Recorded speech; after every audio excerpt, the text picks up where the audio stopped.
যখন আপনি রোজা রাখবেন শুধু পেটকে রোজা রাখাইলে হবে না, আপনার গোটা শরীরের অঙ্গ সবগুলিকে রোজা রাখাইতে হবে। কি থেকে?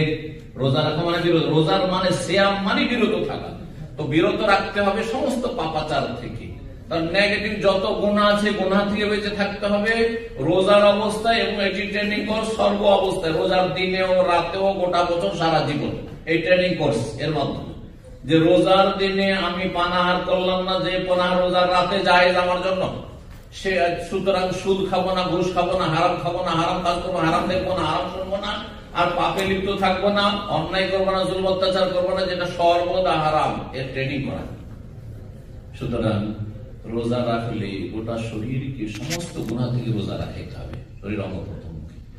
আর রোজা রাখার আরেকটি গুরুত্বপূর্ণ দিক হচ্ছে যে রোজা যখন রাখছেন তো অন্য অন্য ফরজগুলি যথাযথ আদায় করতে হবে।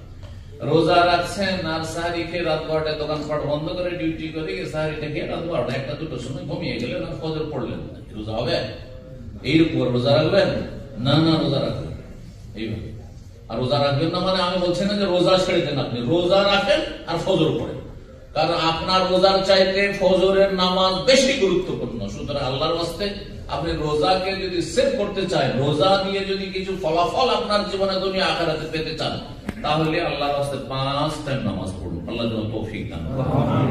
সুতরাং ফরজ ওয়াজিবে যেন ঘাটতি না থাকে, হারাম নাজায়েজে লিপ্ত না থাকেন, মানুষের গীবত করবেন না, চুগলখড়ি করবেন না, ধোঁকাবাজি করবেন না, হারাম ব্যবসা বাণিজ্য করবেন না, হারাম রোজগার করবেন না, হারাম খাবেন না এবং হারাম কাজ করবেন না। আল্লাহ বেঁচে থাকার তৌফিক দান করেন।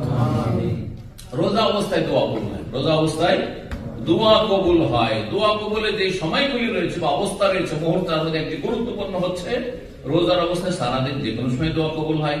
আর বিশেষ যত ক্ষুধার্ত হবেন, যত সন্ধ্যা ঘনিয়ে আসবে, আসর থেকে মাগরিব এই সময়টা আরো বেশি, যত পেটে জ্বালা আছে, আল্লাহর ভয় আপনি খাচ্ছেন না, আল্লাহর ভয় আপনি পানি পান করছেন না, তত বেশি দোয়া কবুলের চান্স রয়েছে। সুতরাং এই সময়গুলিতে আপনি কি করবেন? বেশি বেশি দোয়া করবেন। আর ইফতারির সহি দোয়া যেটি রয়েছে সেটি হচ্ছে যাহাবা জামা ওয়াবদাল্লাতিল উরুক ওয়া সাবাতাল আজর ইনশাআল্লাহ। আর আল্লাহ মালাকা সুমতু আলা রিজকিকা আফতারতু হাদিসটি আবু দাউদের কিন্তু হাদিসটি দুর্বল, আর সুতরাং সেটি না পড়ে সহি দোয়াটি পড়বেন। আর এছাড়া আমাদের দেশে বাড়তি কিছু বেদাতি দুটি বাক্যের সংযোজন করে পড়ে, দুটি তিনটি আল্লাহ মালাকা সুমতু ওয়াবিকা আমানতু ওয়া আলাইকা তাওয়াক্কালতু ওয়া আলা রিজকিকা আফতারতু ওয়াবিকা আমানতু ওয়া আলাইকা তাওয়াক্কালতু, এটি কোন হাদিসে জয়ীফ হাদিসও নাই। সুতরাং এগুলি জালিয়াতি ফাজাইলে আমলের ফাজাইলে রমজানের ফজিলতে ফাজাইলে রমজান তাদের রয়েছে, আমাদের চিল্লাওয়ালা ভাইদের তাদের কিতাবে এই জালিয়াতি কথাবার্তা রয়েছে। সুতরাং এসব জাল কথা আমল করবেন না। আর তারপরে এর সাথে আরো অন্য কিছু লাগে না, যতটা লাগাবেন তত বেদাত হবে, ওসব থেকে বেঁচে থাকবেন। ইফতারি করবেন আপনি, ইফতার কি দিয়ে করবেন? জুস দিয়ে না পানি দিয়ে? আগে পানি, খেজুর। 1 নম্বরে কি? খেজুর। খেজুর কোন খেজুর? রোতাব, যেটাকে তাজা খেজুর, যেটা গাছ পাকা খেজুর। রোতাব খেজুর কোন খেজুরটা বলা হয়? গাছ পাকা খেজুর। যদি সেটা থাকে, সেটা যদি না থাকে তাহলে যে কোনো খেজুর দিয়ে ইফতার করবেন। সেটাও যদি না থাকে, আপনার সামনে জুস আছে, ভাত আছে, আর অন্য কিছু আছে, আর আপনার পানি আছে, কোনটা দিয়ে ইফতার করবেন? আর পানি দিয়ে ইফতার রাসূলুল্লাহ সাল্লাল্লাহু আলাইহি ওয়াসাল্লাম বলেছেন।